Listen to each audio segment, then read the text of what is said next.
হবে, একই জায়গায় আসবে।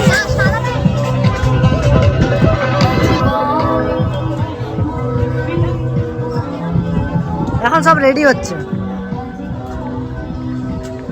কাকে দেখাচ্ছ? এটা আমাদের সবার মিলে। বাবা এমন ভাব করলো না, ও মনে হয় চা নিয়ে আইতাছে। যা চা খাই। ঠিক আছে, চা নিয়ে আইতাছি। কফি করে নিয়ে আসিস আজকে। কপি করে আর নিয়ে একটু আইতাছি। বেশি করে নিয়ে আসিস। ঠিক আছে।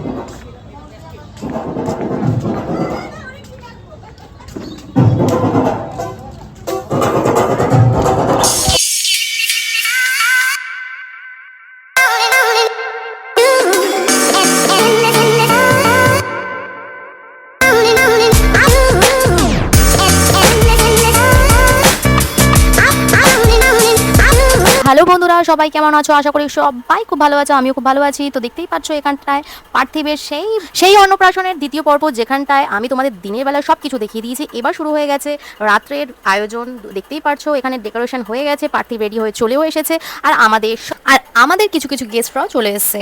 ইনফ্যাক্ট খাওয়া দাওয়া করে বেরোনোর জন্য রেডি হয়ে গেছে। আবার অনেকে আছে এখনো অবধি এসে পৌঁছয়নি, মানে বুঝতে পারছো কি অবস্থা। এখানে এখনো খাচ্ছে হচ্ছে আমার মামাবাড়ির লোকেরা, পার্থিবের দাদু, পার্থিবের সব আন্টিরা আর কয়েকটা দাদারা সবাই খাচ্ছে। সো দেখতেই পাচ্ছ। আর এদিকে হচ্ছে এটা হচ্ছে আমাদের বাড়ির গেটটা খুব সুন্দর হয়েছে, কিন্তু আমি ভালো করে দেখাতে পারিনি কারণ আমি আজকে খুব ব্যস্ত ছিলাম। দেখতেই পাচ্ছ আমি এখানে নেই, সবাই খাওয়া দাওয়া করছে, কিন্তু আমি এখানে কাউকে এখন অবধি মানে আপ্যায়ন করতে পারিনি। যা করেছে ওরা দিদি ওরা সবাই নিজেরাই করেছে। কি করে আসবো বলো, সবাই একটার পর একটা গেস্ট আসছে, সবাইকে বাড়িতে বসাতে হচ্ছে, ওয়েলকাম করতে হচ্ছে। আমি নিজে রেডি হচ্ছি, তো কি করে এত সময় পাই? যাই হোক, আমি এখন অবধি এসে পৌঁছাইনি, সবাই এসে গেছে। আমি এখন ঘরের মধ্যে রেডি হচ্ছি। এইদিকে দেখো পার্থিব বসে আছে, সবাইকে দেখছে যে আজকে কি হচ্ছে। আজকে বুঝতেই পারছে না, কিন্তু আজকে ও খুব শান্ত ছিল একদম, মানে একটু কাঁদেনি। দিনের বেলা যতটা কেঁদেছে রাত্রিবেলা একদম চুপ ছিল। তো দেখো ফাইনালি আমি রেডি হয়ে চলে এসেছি, আর এখানে ফটোগ্রাফার দাদাও চলে এসেছে।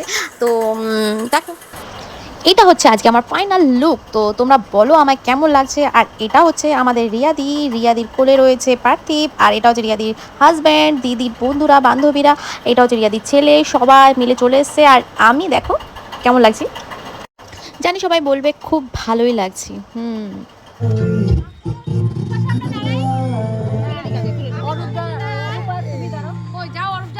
ও তো তুলছেই না, আমি ডেকেই যাচ্ছি।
বাড়িতে যে কোনো অনুষ্ঠানে কোনো দিন আমি আমার ফ্যামিলিকে একসঙ্গে পাই না।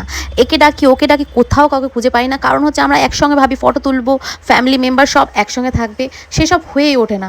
ভেবে রাখি এটা করবো সেটা করবো সেটা করবো, কিন্তু হয় না কখনো।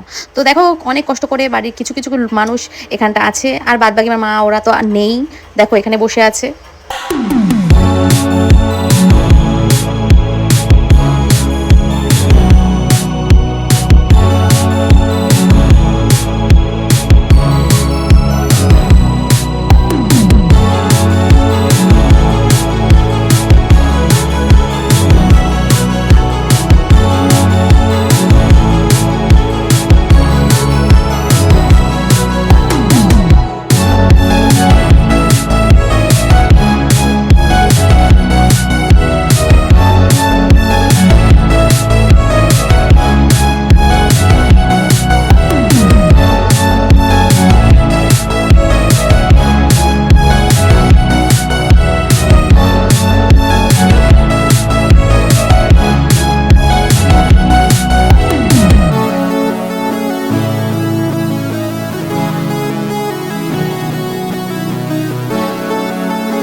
এদিকে সব আমার বন্ধু বান্ধব আত্মীয় স্বজন আশেপাশের লোক যারা আছে সবাই এদিকে খাওয়া হয়ে গেছে, আর অনেকে খাওয়া চলছে। আর আমাদের এখনও বাড়ির লোকের কারো খাওয়া দাওয়া হয়নি, কারণ আমরা তো আগে খেলে তো হবে না, কারণ আমরা বাড়ির লোক বাড়িতেই থাকবো। বাদ বাকি যারা গেস্টরা এসে তারা তো অনেক দূর থেকে এসে, তাই না? যেমন আমার মামা, ওরা যেমন আমার পাশে যে মামি রয়েছে, মামি, আমার একটা ভাই, আমার একটা দিদি, অনেকগুলো গেস্ট যারা এসছে অনেক অনেক দূর থেকে, মানে নর্থ থেকে, সাউথ থেকে, কোথায় কোথা থেকে এসে আমি ঠিক বলতে পারছি না। আর এইদিকে দেখো আমাদের পার্থিব খিদের চোটে মানে সারাটা সন্ধ্যা মানে কিচ্ছু খায়নি, তো এখন কি করছে, এখন খাচ্ছে ও আইসক্রিম। ভাবতে পারো এই বয়সে আইসক্রিম খাচ্ছে, আইসক্রিম চুট্টু পুট্টুটা। এখন অনেকেই কমেন্ট করবে, বলবে এত ছোট বাচ্চাকে আইসক্রিম কেন খাওয়াচ্ছ? অ্যাকচুয়ালি এটা হচ্ছে ওর জীবনের প্রথম আইসক্রিম খাওয়া, মানে আজকে হচ্ছে ফার্স্ট আইসক্রিম খাচ্ছে, যেহেতু আজকেই ওর অন্নপ্রাশন মুখে ভাত হলো, তাই ওর মুখে একটু আইসক্রিম দেওয়া হলো। আর এটা অনেকটা গরম করে দেওয়া হয়েছে, এটা কোনো ঠান্ডা নেই, আর এতটাই গরম পড়েছে যে এটা কোনো ব্যাপার না, তাই একটু একটু খাচ্ছে। ও তো অনেক খায় না, একটু আদ্র খেয়েছে।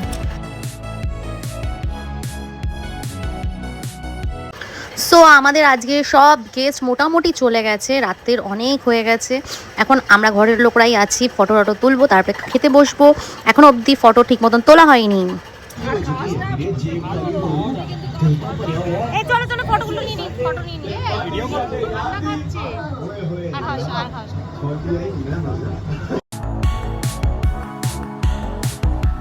সো ফাইনালি আমাদের সব ফটো তোলা হয়ে গেল। আর এদিকে আমার চলে এসেছে একটা দিদি, অনেক স্পেশাল, অনেক দূর থেকে এসেছে, অনেক কাজের মধ্যে দিয়ে এসেছে, তো অনেক রাত্রে এসেছে। এটাই হচ্ছে আমাদের আজকে লাস্টের গেস্ট। তো তোমাদের ভিডিওটা কেমন লাগলো অবশ্যই কমেন্ট করে জানিও। এরপর আবার দেখা হবে একটা অন্য ব্লগের সঙ্গে। বাই।